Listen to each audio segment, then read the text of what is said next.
जी, अस्सलाम वालेकुम। उम्मीद है कि आप तमाम दोस्त खैरियत से होंगे और आज का दिन भी ट्रेडिंग के हवाले से अच्छा गुज़रा होगा। आज इंशाल्लाह कोशिश करेंगे कि छोटा टाइम फ्रेम तो हम हर रोज़ डिस्कस करते हैं। आज थोड़ा बड़े टाइम फ्रेम को भी डिस्कस कर लेंगे।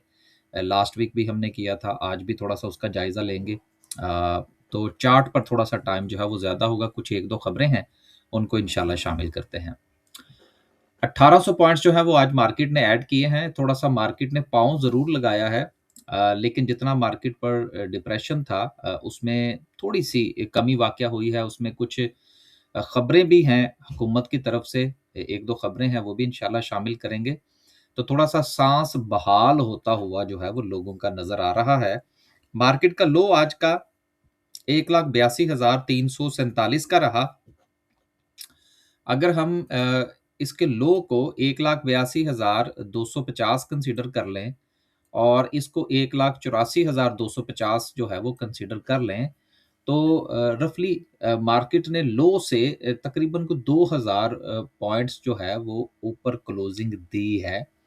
ये बहरहाल एक अच्छा साइन है। हाई को भी अगर हम साथ में देखेंगे तो यकीनन फिर चीज़ें जो हैं वो बहुत ज़्यादा फ्लक्चुएट करती हुई हमें आज एक ही दिन की अंदर जो है वो नज़र आ रही है कि 1,86,000 का मार्केट जो है वो लो लगाता सॉरी हाई लगाती है और 1,82,000 350 का जो है वो मार्केट लो लगाती है। तो अगर हम इसको भी रफ़ली जो है वो 350 कंसीडर कर लें तो बहुत ज़्यादा वोलेटिलिटी जो है वो मार्केट के अंदर हमें देखने को मिल रही है। जिस वक़्त ऐसी सिचुएशन हो कि बहुत ज़्यादा वोलेटाइल हो, तो ऐसी सिचुएशन में जो छोटा ट्रेडर है, ख़ास तो इन्वेस्टर का तो मामला ही और है ना, इन्वेस्टमेंट का तो साइकोलॉजी टोटली डिफरेंट है। ट्रेडिंग पॉइंट ऑफ व्यू से उसको थोड़ा कोशिश करनी चाहिए कि वो वक्ती तौर पर साइड पे हो जाए, क्योंकि छोटा ट्रेडर जो है वो बाज़-औक़ात इस किस्म की फ्लक्चुएशन के अंदर जो है वो मारा जाता है, क्योंकि वोलेटिलिटी बहुत ज़्यादा होती है, चीज़ें बहुत ज़्यादा ऊपर-नीचे हो रही होती हैं। एक ही शेयर जो है वो एक वक़्त में आपको 5-7% ऊपर नज़र आ रहा होता है, वही एकदम से नीचे आता है। तो ऐसी सूरत में स्टॉप लॉस कंट्रोल करना जो है वो मुश्किल हो जाता है। आज सुबह के वक़्त हमने कोई नई ट्रेड नहीं ली, लास्ट पे ली थी और उसको आप देखेंगे कि इंशाल्लाह मंडे को किस तरह से जो है वो कंट्रोल करना है। बात करने का मकसद ये है कि बहुत ज़्यादा वोलेटिलिटी हो तो साइड पे हो जाए, तूफ़ान के थमने का इंतज़ार करें। ये ये कुछ ऐसी चीज़ें हैं जो कि वक़्त के साथ-साथ जो है वो फिर बंदे को समझ आती है कि उसने कहाँ पर ट्रेड लेनी है, कहाँ पर ट्रेड नहीं लेनी। आखिरी बात फिर हम आगे चलते हैं कि स्टॉक मार्केट में वो कहते हैं कि every day is not Sunday. क्योंकि ज़रूरी नहीं है कि आपने हर रोज़ ही ट्रेड करना है या आपने जो है वो इसके बगैर आपका गुज़ारा नहीं है। बस जिस दिन आपका जो है वो निशाना फिट आ रहा हो उस दिन निशाना लगाएँ, नहीं तो साइड पे हो जाएँ, क्या फ़र्क पड़ता है? आगे चलते हैं जी, सर्किट ब्रेकर की बात करते हैं, तो माशाल्लाह से आज भी जो है वो 8 कंपनीज़ जो हैं वो हमें अपर कैप पे नज़र आ रही हैं। लोअर कैप की बात करें तो थोड़ी-सी बहार जो है वो हमें लोअर कैप में कंटिन्यू करती हुई नज़र आ रही है। सेक्टर वाइज़ बात करते हैं, थोड़ा-सा सिचुएशन जो है वो ख़ास तौर पर एफएफसी के हवाले से थोड़ी-सी बेहतर हुई। कमर्शियल बैंक्स की वापसी हुई है, उसके बाद सीमेंट सेक्टर में बेहतरी आई है, ऑयल एंड गैस में, इन्वेस्टमेंट बैंक्स में और फिर ऑल द वे डाउन जो है वो छोटे सेक्टर्स तक जो है वो सेंटीमेंट आज जो है वो पॉजिटिव होता हुआ नज़र आ रहा है। लास्ट पे जो है वो इंशाल्लाह डिस्कस करेंगे आज की कैंडल को, दोनों टाइम फ्रेम के हवाले से छोटी-छोटी सी 2-3 खबरें हैं उनको ऐड कर लें। पहली खबर जो है वो फौजी सीमेंट और कैप्को के हवाले से है। ये खबर मैंने क्यों शामिल की? सिर्फ़ आपको याद दहानी करवाने के लिए कि ये खबर नई नहीं है, ये खबर पुरानी खबर है। और दूसरी चीज़ ये है कि ये डायरेक्ट जो है वो अटक सीमेंट के शेयर्स जो हैं ये इन जो पहले से इन्वेस्टर यानी कि चेंजेस ऑफ हैंड है इसमें। लेकिन यकीनन फौजी सीमेंट के हवाले से ये एक पॉजिटिव न्यूज़ अपनी जगह पर मौजूद है। तो चूँकि ये दोबारा से खबर जो है वो आई है, तो इसलिए इसका कोई ख़ास इम्पैक्ट जो है वो हमें शेयर के ऊपर नज़र आ नहीं आया। ये मैं आपको हर मर्तबा कोशिश करता हूँ, जितनी खबरें मेरे ज़हन में होती हैं, जो वो अगर वो दोबारा आती हैं, तो मैं आपको थोड़ा-सा वो नॉक कर देता हूँ डोर कि भई ये नई खबर नहीं है। क्योंकि बाज़ औक़ात लोग जो हैं वो बार-बार जब अनाउंसमेंट्स आ रही होती हैं, तो उससे बड़ा इम्प्रेस हो जाते हैं, तो इम्प्रेस नहीं होना आपने। अगली और सबसे अच्छी खबर जो है वो इंडस्ट्रियल सेक्टर के लिए ये है, ख़ास तौर पर एक्सपोर्ट के पॉइंट ऑफ व्यू से कि बिजली की कीमतें जो हैं वो कम हुई हैं और एक्सपोर्ट का जो सेक्टर है उनके लिए जो रीफाइनेंसिंग है उसके लिए शरह सूद जो है वो उसमें भी कमी आई है। यही वजह है कि आपने टेक्सटाइल सेक्टर के अंदर जो है वो आज बेहतरी जो है वो देखी है।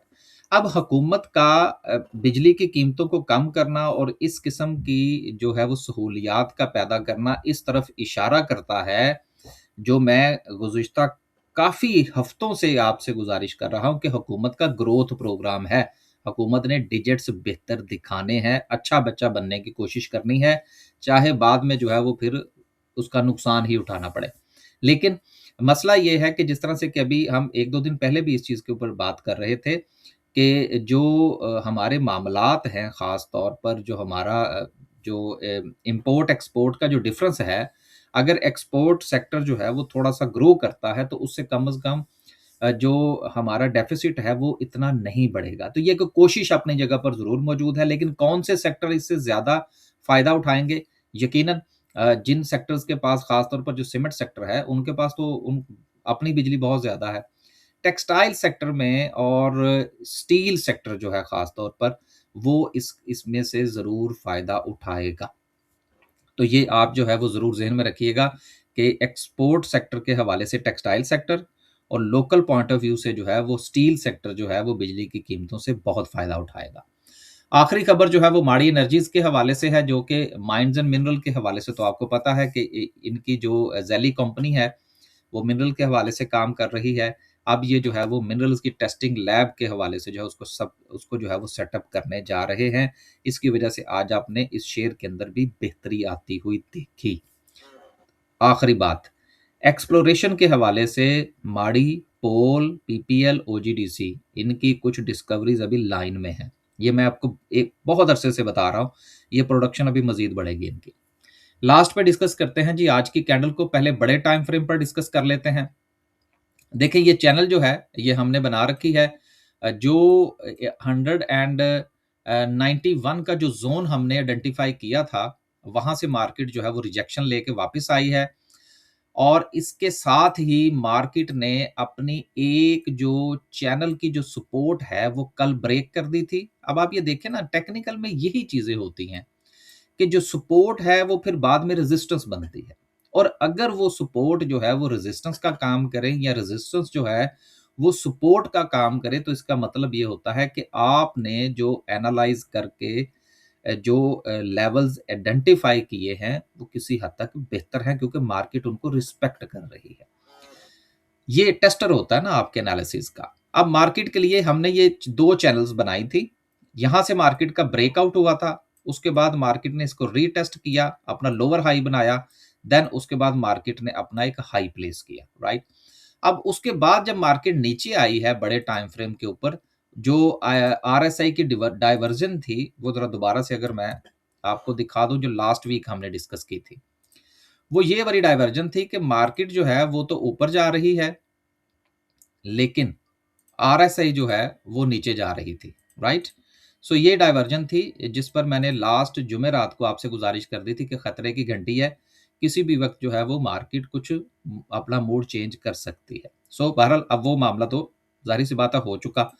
अब नेक्स्ट ये है कि जो मार्केट की वापसी की तैयारी थी उसमें मार्केट को यहाँ पर इस ट्रेंड लाइन से रिजेक्शन मिली है, यानी कि जो पहले सपोर्ट थी अब वो रेजिस्टेंस बनी है। तो जब तक मार्केट अपनी इस चैनल में वापस नहीं आती, बड़े टाइम फ्रेम पर मार्केट का सेंटिमेंट जो है वो नेगेटिव ही रहेगा। लिहाजा वो क्या कहते हैं, जहां पर मौका मिले आप प्रॉफिट टेकिंग जरूर करें जब तक मार्केट जो है वो अपनी चैनल में वापस नहीं आती, क्योंकि अगर ये दोबारा से इसको रिजेक्ट होती है यहां से, तो फिर ये मार्केट जो है वो अपने निचली वाली सपोर्ट की तरफ जो है वो रवाना होगी। ये बड़े टाइम फ्रेम की बात हो रही है। छोटे टाइम फ्रेम पर जिसको हम हर रोज डिस्कस करते हैं, अब उस तरफ चलते हैं कि रोजाना की बुनियाद पर हमने जिन चीजों को देखना है उसको उसमें किन लेवल्स के ऊपर जो है वो हमें नजर रखने की जरूरत है। देखिए ये छोटा टाइम फ्रेम, बड़ा टाइम फ्रेम, वीकली, मंथली, ये हर चीज डिपेंड करती है कि आपका टाइप ऑफ ट्रेडिंग क्या है और आपका इंटरेस्ट क्या है मार्केट के अंदर। कल हमने आपसे क्या गुजारिश की थी? कल हमने आपसे ये गुजारिश की थी कि मार्केट की क्लोजिंग यहाँ पर थी, तो मैंने आपसे गुजारिश की थी कि मार्केट के पास ये रेजिस्टेंस है जो कि सेम रहेगी, ये मार्केट के पास सपोर्ट है जो कि 181 की है। अगर मार्केट जो है वो इन बिटवीन जो है वो अपने आप को ट्रेड करवाती है, तो बेहतर यह है कि आज ट्रेड ना कीजिएगा। और आप देख सकते हैं कि बहुत ज़्यादा वॉलेटिलिटी थी।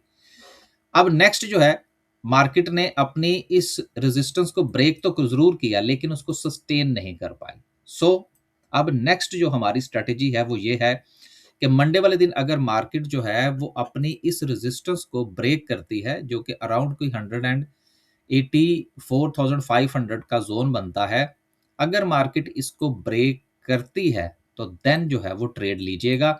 लेकिन अगेन अगर मार्केट अपने आप को इसी जोन के अंदर ट्रेड करवाती है, तो मंडे वाले दिन भी ट्रेड ना लीजिएगा, क्योंकि आपको बहुत ज़्यादा वॉलेटिलिटी का सामना करना पड़ेगा और ऐसी सूरत में स्टॉप लॉस को कंट्रोल करना ज़रा मुश्किल होता है। ये ट्रेडिंग के हवाले से जो मैं आपसे गुजारिश कर रहा हूँ।